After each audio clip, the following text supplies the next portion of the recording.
کہ بھائی اہمیت تسبیح کی یہ ہے کہ فسبح بحمد ربک، تسبیح کرو حمد کے ساتھ، واستغفرہ، اور پروردگار کی بارگاہ میں استغفار کرو۔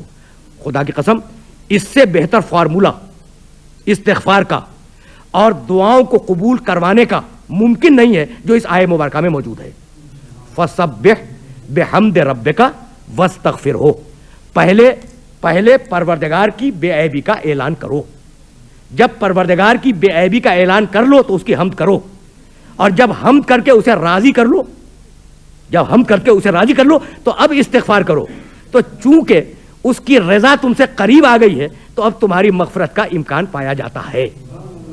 بھائی اس بات کو ذرا سا میں اور واضح کر دوں تاکہ یہ بات آپ کے سامنے کھل کر آ جائے۔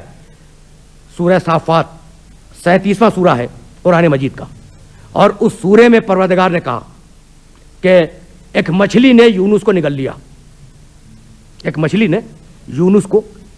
لیا، فلولا انہ کان من المسبحین للبث فی بطنہ الی یوم یبعثون۔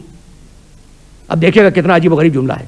اگر ترجمہ کر رہا ہوں آیت کا، فلولا انہ کان من المسبحین، اگر وہ یونس تسبیح کرنے والوں میں شامل نہ ہوتا، عظمت دیکھیں تسبیح کی، اگر وہ یونس تسبیح کرنے والوں میں شامل نہ ہوتا تو کیا ہوتا؟ لبث فی بطنہ الی یوم یبعثون، تو قیامت تک اسی مچھلی کے پیٹ میں رہتا۔ تسبیح نے یونس کو بچا لیا۔ کتنی عظیم ہے تسبیح، اللہ کی تسبیح کتنی عظیم ہے۔ تسبیح نے یونس کو مچھلی کے پیٹ سے بچا لیا اور پھر دنیا میں واپس پہنچا دیا۔ یہ ہے کمال تسبیح کا۔ اب وہ تسبیح کیا تھی یونس کی؟ گفتگو تمام ہو گئی۔ اب وہ یونس کی تسبیح کیا تھی؟ تو دوسری منزل فکر پر پروردگار عالم نے یونس کی تسبیح بتلائی، لا الہ الا انت سبحانک انی کنت من الظالمین۔ بھائی عجیب و غریب مرحلہ فکر ہے۔ اب دیکھیے یہ تسبیح اگر سمجھ میں آ گئی تو میں سمجھوں گا کہ میرا آج کا پیغام مکمل ہوا اور میری گفتگو تمام ہو گئی۔ لا الہ الا انت، پروردگار کوئی معبود نہیں ہے، فقط تو معبود ہے۔ سبحانک، اور پروردگار تو ہر عیب سے پاک ہے۔ انی کنت من الظالمین، اور پروردگار میں واقعاً ظالموں میں تھا اور مجھ سے ظلم ہو گیا۔ قرآن کہتا ہے اس آیت کے بعد پروردگار کے جملوں کو کوٹ کیا قرآن مجید نے کہ ہم نے یونس کو غم سے نجات دے دی، ہم نے یونس کو بچا لیا، ہم نے یونس کو نجات دے دی غم سے، اور ہم نے یونس کو بچا لیا۔ بھائی فارمولہ کیا ہے؟ کس بنیاد پہ نجات دے دی؟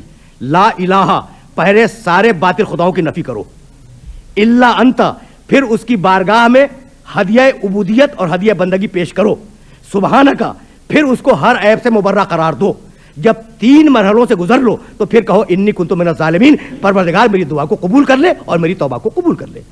تو اگر ان 3 مرحلوں سے گزر کر تم اس کی بارگاہ میں جاؤ گے تو تمہاری دعا کا اور تمہاری توبہ کا قبول ہونا حتمی اور یقینی بن جائے گا۔ وآخر دعوانا ان الحمد للہ رب العالمین۔